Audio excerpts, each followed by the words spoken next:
இன்னைக்கு திராவிடன் மாடல் சொல்லி இன்னைக்கு எஸ் வி பொது வழியில சொல்றாரு. இந்த திராவிடன் மாடல் ஆட்சி தான் 42வது இடத்தில் இருந்த தூய்மை பட்டியல் மதுரையில ஏடிஎம்கே பிரிவுல தூய்மை பட்டியல மதுரை 42வது இருந்தது. இன்னைக்கு அசுத்த பட்டியல மதுரை எந்த இடத்துல வந்திருக்கு? 1வது இடத்துல வந்து. இவங்க எல்லாம் பணத்தை கொடுத்து பதவியை கொடுத்து தன்வசப்படுத்தி அவர்களை வைத்து அவர்களை திட்ட வைக்கிறது தான் இன்னைக்கு எஸ் வி சேகர் வச்சு திட்ட வைக்கிறது. அது எப்படிங்க? நேற்று வரையும் செல்போன்ல மோடிஜி போட்டோ இருக்கு, நீங்க எடுத்துட்டு நான் ஸ்டாலின் போட்டோ வச்சுட்டேன் பாருங்க, அவருக்கு கேட்காது. அப்ப நீங்க என்ன கொள்கையில இருக்கு? கமலை உள்ள கொண்டு வந்தது யாரு? திமுக. இப்ப விஜய் யார் கொண்டு வந்து நினைச்சுருக்கீங்க? திமுக.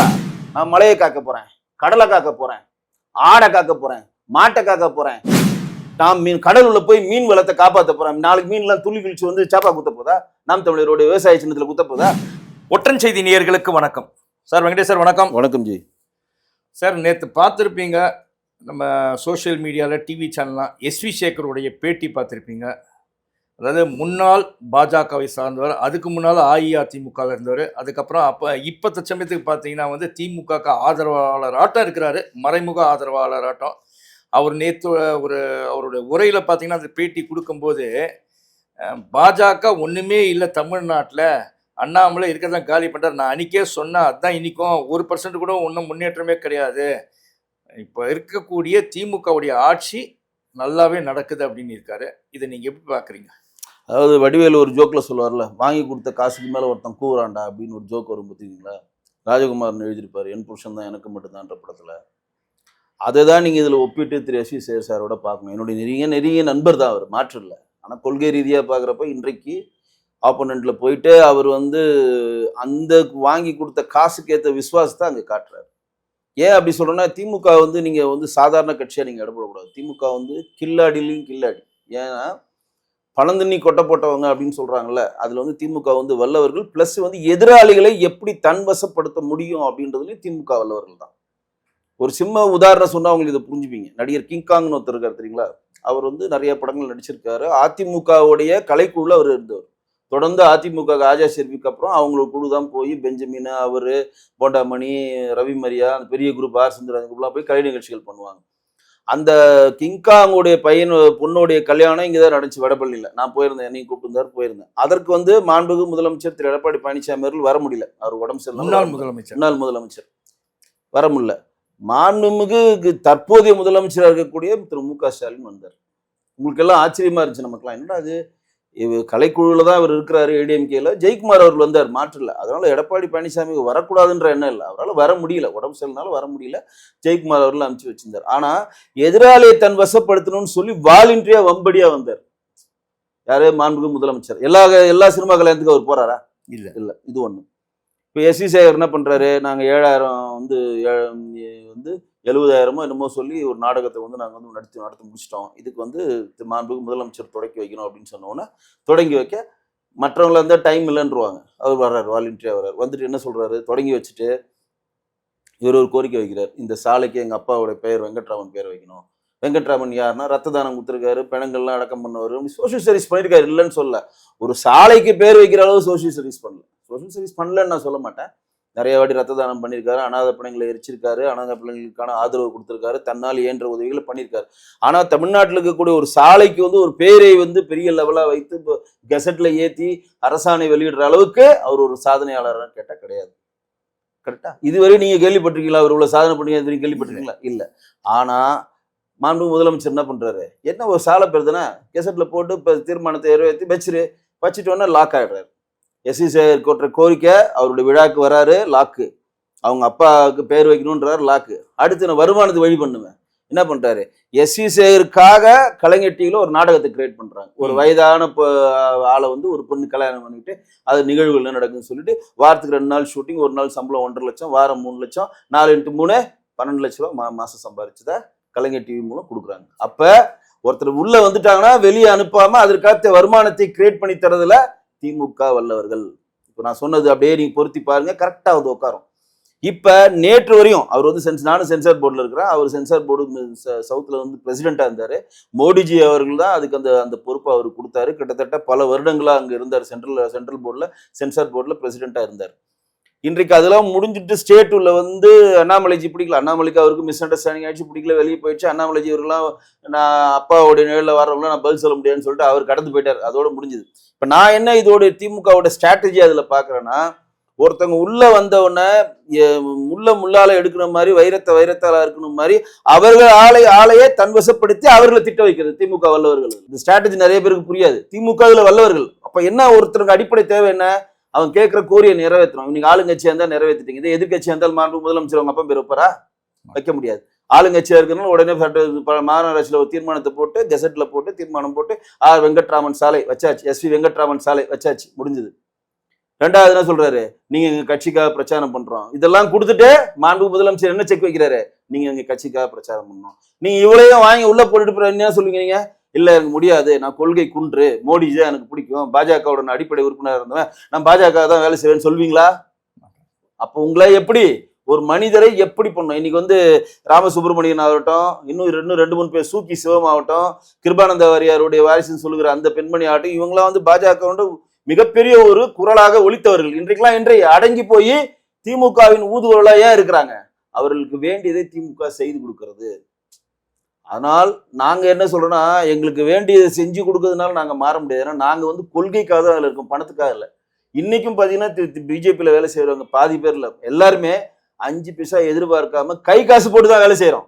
பார்ட்டி இருந்தாங்க பூத் கமிட்டிக்கு உள்ள கூட இந்த இதுக்கு கூட நீ இதுக்கு போற இதுக்கா எந்த காசும் இதுவரை பார்ட்டி தராது, நாங்க தான் போறோம். ஏன் தெரியுங்களா? கொள்கைக்காக வேலை செய்யறோம். இவங்க எல்லாம் பணத்தை கொடுத்து பதவியை கொடுத்து தன்வசப்படுத்தி அவர்களை வைத்து அவர்களை திட்ட வைக்கிறது தான் இன்னைக்கு SV சேகர் வச்சு திட்ட வைக்கிறார். அது எப்படிங்க? நேற்று வரையும் செல்போன்ல மோடிஜி போட்டோ இருக்கு, நீங்க எடுத்துட்டு நான் ஸ்டாலின் போட்டோ வச்சுட்டேன் பாருங்க, அவருக்கு கேட்காது. அப்ப நீங்க என்ன கொள்கையில இருக்கிறீங்க? நீங்க ஏற்கனவே பல்டிகுமார் தான் அவர் காங்கிரஸ் போனாரு, டிஎம்கே போனாரு, ஏடிஎம்கே போனாரு, பிஜேபி வந்தாரு, மறுபடியும் டிஎம்கே வந்தார். பல்டிகுமார் தான் அவரும், இல்லைன்னு சொல்ல மாட்டேன். ஆனா அந்த பல்டிகுமாரை தன் வசப்படுத்தி தனக்கு வேண்டியதை ஃபில்ஃபில் பண்ணி செஞ்சு அவர்களை வைத்தே பிஜேபியை திட்ட வைக்கணும் அப்படின்ற திமுகவோட நாடகம் திரு SV அவர்களுக்கு புரியவில்லை அப்படின்னு தான் சொல்லுவேன். அந்த நாடகம் அவருக்கு புரியல. எப்படி கமலை குத்த வச்சாங்க பாத்தீங்களா? கமலை ஒரு கட்சியை ஆரம்பிச்சு ஏடிஎம்கே ஃபேவரான ஓட்டை பிரிச்சு போன வாட்டி வந்து எடப்பாடிக்கு வந்து கிட்டத்தட்ட 75 சீட்டை வென்றெடுத்தாரு. அன்னைக்கு கமல் மட்டும் கட்சி ஆகல, எடப்பாடி வின் பண்ணிருப்பாருங்க. கமலை உள்ள கொண்டு வந்தது யாரு? திமுக. இப்ப விஜய் யார் கொண்டு வந்து நினைச்சுருக்கீங்க? திமுக. பாஜக இல்லைங்க, எப்படிங்க பாஜக கொண்டு வர முடியும்? தன்னுடைய எதிர்ப்பு ஓட்டை 4ஆ ஸ்பிட் பண்ணும். அது ஜெயலலிதா அம்மா கொடுத்த ஃபார்முலா. அது மக்கள் நல கூட்டணி ஒரு ஃபார்முலா தான் கொடுத்தாங்க. அதுதான் இப்ப திமுக ஃபாலோ பண்ணது. தன்னுடைய எதிர்ப்பு ஓட்டை நேரடியாக கன்சாலேட்டா ஏடிஎம்கே உடைய ஓட் ஷேர்ல போய் விடாம அதை சீமானுடையும் விஜயும் பிரிச்சால் ஆட்டோமேட்டிக்கா 2000 ஓட்டு 1000 ஓட்டுல திமுக ஜெயிக்கின்றது அவங்க ஸ்ட்ராட்டஜி. நீ திமுக வந்து முத்துடைய இறப்புக்கு போய் கேதம் கேட்டு வந்த பிறகு அவரோட ஸ்ட்ராட்டஜி மாறிச்சா இல்லையா? அது உண்மை. இன்னைக்கு முழுக்க அவர் யாரை தாக்கி பேசுறாரு? பிஜேபியும் அதிமுக தான் தாக்கி பேசுறாரு. இன்னைக்கு டிஎம்கே வந்து மயிலிட வரி தானே கொடுக்குறாரு. இந்த நெல் கொள்முதலுக்கு முன்னாடி சீமானந்தா வேலை தூக்கிக்கிட்டு நான் விவசாயம் கலப்பையை தூக்கிட்டு வீதிக்கு இறங்கிப்பாரா இல்லையா? இப்ப முத்துடைய இறப்புக்கு பிறகு ஸ்டாலின் அவர்களை சீமான் சந்தித்த பிறகு சீமான் என்னென்ன போராட்டம் வச்சாரு சொல்லுங்க நீங்க? நான் மலையை காக்க போறேன், கடலை காக்க போறேன், ஆடை காக்க போறேன், மாட்டை காக்க போறேன், தானே நீர் வளத்தை காக்க போறேன். எப்படி எதிர்த்து அடித்து அதற்கான சர்ச்சைகள் உள்ளாத இடத்தை இன்னைக்கு போராட்டத்தில் நகர்றாரு. நீ மலையை காத்து என்ன ஆக போகுது? இப்ப இங்க திமுக செய்யற அவலங்களை பொது வழியில சொல்லு. இப்ப போய் நான் ஆடை காத்துறேன், மாடுகள் மாநாடு நடத்துறேன், வனத்துறைக்கு எதிராக மாடுகள் மாநாடு நடத்துறேன். இப்ப மாடுகள் மாநாடு நடிச்சு மாடு நாளைக்கு வந்து ஓட்டு போட போதா? நாம் கடல் உள்ள போய் மீன் வளத்தை காப்பாற்ற போறோம். நாளைக்கு மீன் எல்லாம் துள்ளி கிழிச்சு வந்து சாப்பா குத்த போதா? நாம் தமிழருடைய விவசாய சின்னத்துல குத்த போதா? அப்ப என்னன்னா நம்ம கட்சியில இருக்கணும், கட்சி உயிர்ப்பா இருக்கணும், போராட்டத்துல இருக்கிற மாதிரி ஒரு கட்டமைப்பு வேணும். அப்ப யாரை திட்டலாம்? சென்ட்ரல் கவர்மெண்ட்டையும் திட்ட முடியாது, இங்க இருக்கக்கூடிய ஏடிஎம்கே திட்ட முடியாது. நாளைக்கு ஏதோ ஒன்னா நமக்கு வேணும். நீங்க நம்ம ரொம்ப நேரம் திட்டின்றது திமுக திட்ட முடியாது. இப்ப நமக்கு பெரிய பணத்தை வாங்கி செட்டில் ஆயிட்டோம். அப்ப என்ன பண்ணலாம்? மலையை திட்டுவோம், ஆடை திட்டுவோம், மாடை திட்டுவோம், கடலை திட்டுவோம், தண்ணீரை பத்தி பேசுவோம் அப்படின்னு சொல்லிட்டு எதிர்த்து பேச திராணி இல்லாத, எதிர்த்து பேசுறதுக்கான எந்த ஒரு வாய்ப்பு இல்லாத உயிரட்ட ஜடங்களில் போய் உங்க போராட்ட காலத்தை வைக்கிறீங்கன்னா என்ன அர்த்தம்? சார், இப்படி ஒரு அரசியலை செய்யறாருன்னா அவருக்கு ஓட்டு விடுறதுக்கு அந்த அவருக்கு இருக்கிற ஓட்டே வந்து ஒரு 6 to 7% அந்த ஓட்டு இப்ப தக்க வச்சுக்க முடியுமா? இல்ல அது குறைஞ்சிருமா இந்த மாதிரி மாறினே இருந்தாருன்னா? இப்படி அரசியல் செய்வது வென்றெடுக்கிறது கிடையாது. நல்லா தெரிஞ்சு. இப்படி அரசியல் செய்வது திமுகவும் தாவேகாவும், நான் அடிச்சு சொல்ற திமுகவோட பி டீம். இன்னைக்கு திமுகவை எதிர்க்க வேண்டியதுன்னு ஒற்றை குறிக்கோள் தானே நாம் தமிழர் கட்சி சீமானனுக்கு. திமுக எதிர்க்க வேணும் ஒற்றை குறிக்கோள் தானே தாவேகா திரு விஜய் அவர்களுக்கு. ஏன் இவங்க 2 பேரும் பிரிஞ்சிருக்கிறாங்க? திமுக எதிர்க்க தானே. இன்னைக்கு தேசிய ஜனநாயக கூட்டணியில எங்களுடைய உள்துறை அமைச்சர் மாண்புமிகு அமித்ஷா அவர்கள் தெளிவா 21 தேர்தலும் 24 பொது வழியில சொல்லிட்டாரு, திமுக எதிர்க்கிற எந்த கட்சியும் எங்கள் அணிக்கு வரலாம், குறைந்தபட்ச செயல் திட்டம். திமுக எதிர்க்கணும், அவ்வளவுதான். நீ பெரிய கட்சி சின்ன கட்சியில் எங்க அணியில் தேசிய ஜனநாயக கூட்டணியில் இணைஞ்சிருங்க, எங்களால என்ன பண்ண முடியுமோ அதை நாங்க பண்ணி உங்களை ஜெயிக்க வைக்கிறோம் சொன்னாங்களா இல்லையா? அப்ப இன்னைக்கு விஜய் அவர்களும் சீமான் அவர்களும் வாலண்டியா வம்பா விஜயகாந்த் தனிச்சு கூட்டணி போய் நின்னதுனால தான் தோத்துட்டாரு, நான் தனியா தான் நிப்பேன்னு சொல்லி திமுகவின் எதிர்ப்பு ஓட்டை பிரிப்பதற்கான வேலையை தான் விஜயும் பண்றார், சீமானும் பண்றார். நான் சொல்றேன், மிகப்பெரிய லெவல்ல சீமான் அவர்களும் விஜய் அவர்களும் திமுக ஆதரவான வேலைகளை செய்து கொண்டிருக்கிறார்கள், அதுல மாற்றே இல்லை. இதுக்கு ஆழ்ந்த அரசியல் படித்தவர்கள், ஆழ்ந்த அரசியல் படிச்சவங்களுக்கு இது புரியும். இப்ப நான் என்ன சொல்றேன், எனக்கு ஒருத்தர் பிடிக்கல, இன்னொருத்தனும் பிடிக்கல, 4 பேர் பிடிக்கல, அப்ப ஒரு ஆள் எதிரி பலமா இருக்கான், அப்ப 4 பேர் என்ன பண்ணணும், ஒண்ணு சேரணுமா இல்லையா? ஏன்னா எதிராளி பலமா இருக்கானா இல்லையா? நீங்க ஆளுங்கட்சியே எதிராளி பலமா இருக்கான். 3 பேர் இப்ப தாவேக்கா என்ன சொல்லணும், என்னுடைய கொள்கை எதிரி, கோட்பாடு எதிரி, எந்த எதிரி, அந்த எதிரி எல்லாமே காங்கிரஸ் தான் அப்படின்னு சொன்னா இந்த கேள்வி கேட்க மாட்டோம். நாம் தமிழர் சீமான் வந்து எங்களுடைய எதிரி ஒன்லி பாஜக தான், ஒன்லி அதிமுக தான், இந்த கேள்வி கேட்க மாட்டோம். எங்கன்னா நாம் தமிழர் கட்சி சொல்றாரா நான் வந்து பாஜகவுக்கு எதிரானவன், அதிமுக எதிரானவன் சொல்லிருக்காரா? விஜய் அவர்களுக்கு கொள்கை எதிரி, அரசியல் எதிரி சும்மா ஒரு படத்தை விட்டு போறாரு தவிர கிரவுண்ட்ல வந்து அதிமுக எங்கள் தான் எங்கள் முதல் எதிரி, பாஜக தான் எங்களுக்கு 2வது எதிரி சொல்லியிருக்காரா? ஆனா என்ன சொல்றாரு, திமுக தான் எங்கள் முதல் எதிரி. சீமானு சொல்றாரா, திமுக தான் எங்கள் முதல் எதிரி, ஆட்சி கணையை விட்டு அகற்ற வேணும். அப்ப ஆட்சி கணையில விட்டு நீங்க ஆற்றுனா நீங்க யூனிட்டியா இருந்தானே, ஒற்றுமையா இருந்தானே அகற்ற முடியும். அப்ப வாலண்டியா நீங்க என்ன பண்றீங்க, பிரிஞ்சு இருந்து திமுகவுக்கு ஒரு சாதகமான சூழ்நிலையை ஏற்படுத்தி கொடுக்கிறீர்கள். அதுதான் எஸ்வி சேகர் போன்ற ஆட்கள்லாம் உள்ள கொண்டு வந்து தலைவர்களை பற்றி ஒரு மட்டமாக பேச வைத்து இப்ப வந்து ஜெயிக்காதுன்னு சொல்லாம போன வாட்டி 18% வாங்கணும். 2024 நேரடியாக கிட்டத்தட்ட 11.25%, கூட்டணியோட 18% நம்ம தேர்தலில் வாங்கியிருக்கோம். தேசிய ஜனநாயக கூட்டணி எடப்பாடி அவர்கள் எவ்வளவு வாங்கினார், 22% வாங்கினாரு. 18, 22, 40 முடிஞ்சிருச்சு, ஜெயிச்சாச்சு. நம்ம 35% இருந்தா போதும், இங்க வின் பண்ணலாம். மேத்தமெட்டிக்கலா அரித்மெட்டிக்கலா நம்ம ஜெயிச்சிட்டோம். இதை கூட இன்னும் சொல்லாம இன்னும் 3% ஓட்டு 4% ஓட்டு சும்மா ஒரு படம் ஓட்டுறாரு ரசி சார்னா ஒத்துக்க முடியுமா? நாங்க என்ன கிடையாது, மயிலாப்பூரை சுத்தி இருக்கவங்களுக்கு மட்டும் தான் ஓட்டு போறோம்னு நினைச்சுக்கிறாரு அவரு. 20 மாநிலத்தை ஆள்ற கட்சிங்க.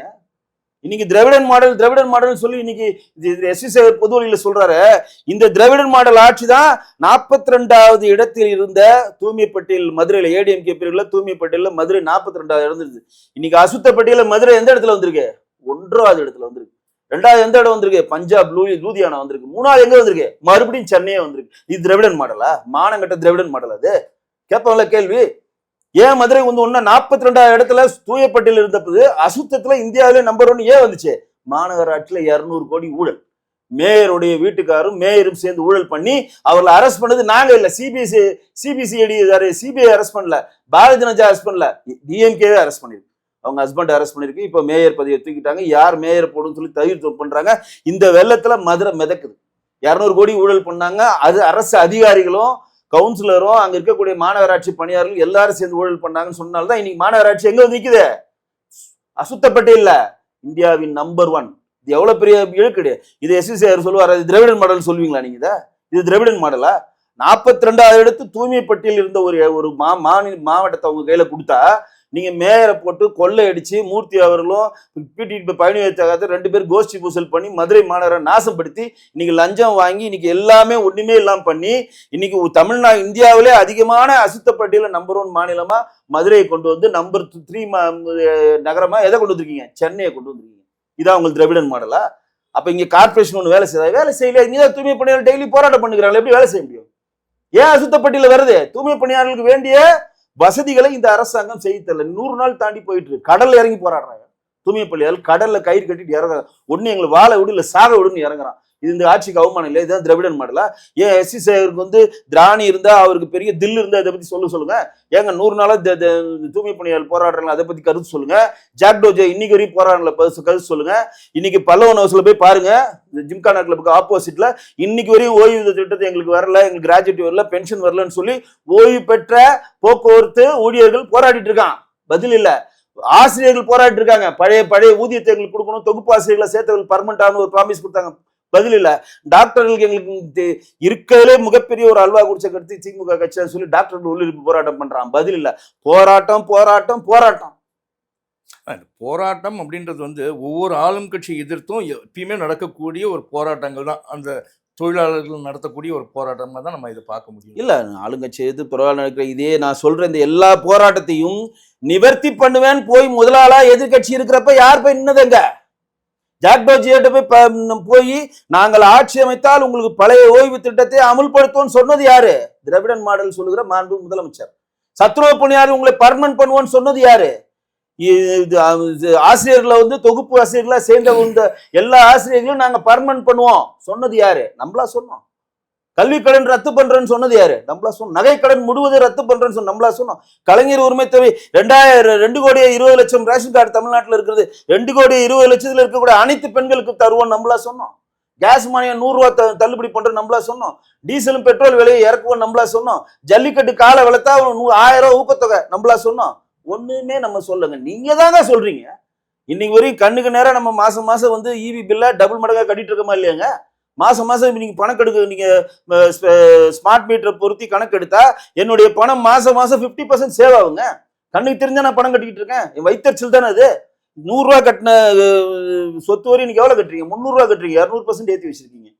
நாங்கள் ஆட்சிக்கு 3 வருஷம் சாலை வீட்டு வரியோ நம்ம கழிவுநீர் வழியோ மெட்ரோ வரியோ எதையுமே ஏற்ற மாட்டோம். ஏன்னா கொரோனா முடிஞ்சு வந்திருக்கீங்க, அதனால 3 வருஷம் எதுவுமே ஏற்ற மாட்டோம்னு தேர்தல் மேனிஃபெஸ்டோல கொடுத்தது நம்மளா? திமுக தானே கொடுத்து. ஆட்சிக்கு வந்தவன என்ன வேலை பண்ணீங்க? 200% ஏத்துனீங்களா இல்லையா? 62% மின்சார கட்டணம் ஏத்துனீங்களா இல்லையா? என்ன ஆட்சி இது? பால் விலையை 3 ரூபா குறைக்கிற மாதிரி கொடுத்து நெய் விலையும் மோர் விலையும் ஏற்றி விட்டு அங்க ஜிஎஸ்டி ஏற்றினாங்கன்னு தப்பான பரப்புரை ஜிஎஸ்டி இறங்கிச்சு. இறக்கு எல்லா நெய் விலையும் இறக்க, எல்லா மோர் விலையும் இறக்கு. நீ இறக்குனீங்களா? இல்ல. எதுவா இருந்தாலும் தூக்கி போறதுக்கு மத்திய அரசு பிடிச்சிட்டு தொங்குறது, இல்ல கவர்னரை பிடிச்சி தொங்குறது. 2 பேரை பிடிச்சி தொங்குறது தான் திமுக வேலை. நன்றி சார். நன்றி. நன்றி நேயர்களே.